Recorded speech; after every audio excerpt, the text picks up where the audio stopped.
We all know that the sooner you grasp the fundamentals of money, the more confident and successful you will be with your finances later in life. It's never too late to begin studying, but getting a head start is advantageous. Education is the first step into the realm of money. Banking, budgeting, saving, credit, debt, and investing are the pillars that support the majority of our financial decisions.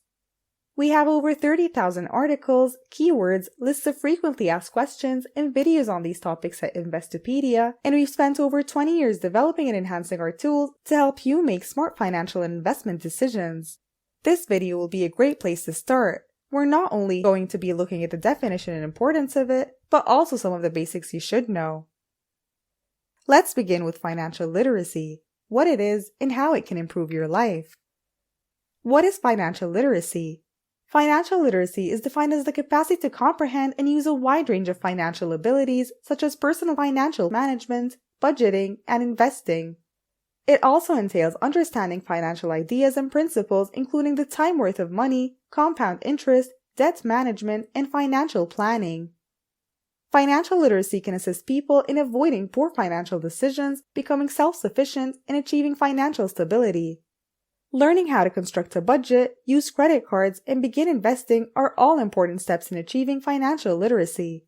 Learning how money works, making and accomplishing financial objectives, becoming aware of unethical, discriminatory financial practices, and managing the challenges that life throws at you are all part of educating yourself on these matters. Importance of financial literacy. It is more crucial than ever to make well-informed financial decisions. Consider retirement planning. In the past, many workers relied on pension plans to pay for their retirement years, with the financial burden and decision-making for pension funds falling on the firms or governments that sponsored them.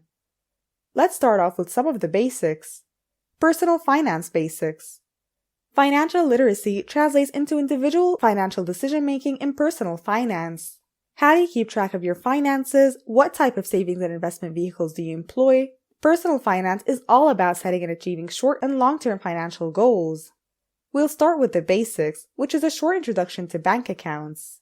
Bank accounts are often your first initial account, and they're required for important purchases and life events. Here are 3 types of bank accounts you can open. Savings account.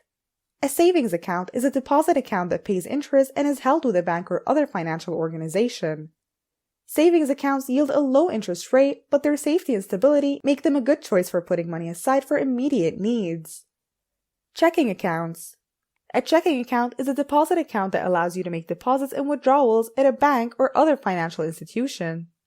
Checking accounts are relatively liquid, allowing many withdrawals per month, in contrast to less liquid savings or investment accounts which generate little or no interest. Money can be placed at banks and ATMs or transferred electronically via direct deposit or another method. High-yield savings accounts. A high-yield saving account is a type of saving account that offers a significantly greater rate of interest than a traditional savings account. High-yield accounts typically require greater initial deposits, larger minimum balances, and more fees as a trade-off for earning more interest on your money. Now that we got bank accounts covered, let's talk about credit cards. Introduction to credit cards. You're probably familiar with them as the plastic card that practically everyone keeps in their wallets. Credit cards are accounts that allow you to borrow money from a credit card company and then repay it over time. If you don't pay back the money in full each month, you'll be charged interest on the remaining sum. Some credit cards known as charge cards demand you to pay off your entire sum each month. However, these are uncommon. So what's the difference between credit cards and debit cards? Debit cards withdraw funds immediately from your bank account. Debit cards can be used to borrow money, therefore you can't spend more money than you have in the bank. Debit cards also don't help you create a credit history or score. Credit cards allow you to borrow money without having to take money out of your bank account. Now, here's the question: which credit card should I use?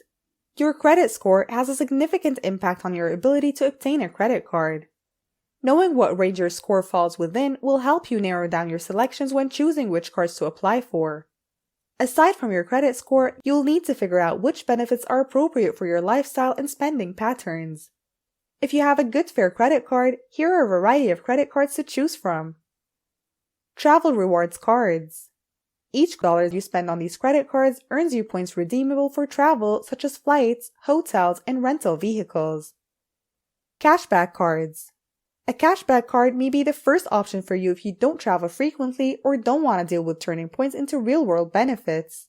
You'll get a tiny amount of your spending back every month, either in cash or as a credit on your statement. Balance transfer cards. Transferring your debt to a lower rate credit card could save you money and improve your credit score if you have balances or other cards with high interest rates. Low or no APR cards. Switching to a credit card with a low or no APR could save you hundreds of dollars each year in interest payments if you carry a debt from month to month. How to create a budget. One of the simplest and most successful strategies to limit your spending, saving, and investing is to create a budget. If you don't know where your money goes, you won't be able to improve your financial situation, so start tracking your costs versus your income and then create specific goals. In creating your first budget, it's important to note some of the factors. Income. List all of the money you receive throughout a month along with the amount. Paychecks, investment income, alumni, settlements, and money earned through side employment or other ventures such as selling crafts are all examples. Expenses. Make a list of all the purchases you make in a month, dividing them into two categories: fixed expenses and discretionary spending. Fixed spending are the purchases that you must make every month. They don't really change much. Discretionary spending, on the other hand, are purchases that are flexible. Savings. Keep track of how much money you can save each month, whether it's in cash deposited into a bank account, or money you put into an investment or retirement account. You can identify which expenses you can cut back on if necessary now that you have a clear picture of money coming in, money going out, and money saved. To figure out how much money you have left at the end of the month, subtract your costs from your overall revenue. Put your extra money into an emergency fund if you don't use it. How to start investing. If you're ready to begin investing, you'll need to understand the fundamentals of where and how to put your money. The first thing to do is to ask the basic question: how do you start investing? There are 3 basic ways to do that. First is seeking out a full-service broker who manages your investment transactions and provides advice for a fee. Second is an online discount broker that executes your transactions and provides advice depending on how much you have invested. Third is a robo-advisor that executes your trades and can pick investments for you. There's also a lot of things to invest in. Stocks, for example, are a type of investment that signifies partial ownership in the issuing company. This entitles the stockholder to that proportion of the corporation's assets and earnings. Essentially, it's like owning a small piece of the company. ETFs, or exchange-traded fund, consist of a collection of securities such as stocks that often tracks an underlying index. Although ETFs can invest in any number of industry sectors or use various strategies. Mutual funds. A mutual fund is a type of investment that consists of a stock, bond, or other security portfolio. Mutual funds provide low-cost access to diverse, generally professionally managed portfolios for small and individual investors. Mutual funds are classified according to the types of securities they invest in, their investing objectives, and the types of returns they seek. Bonds. Companies, towns, states, and sovereign governments all issue bonds to fund projects and operations.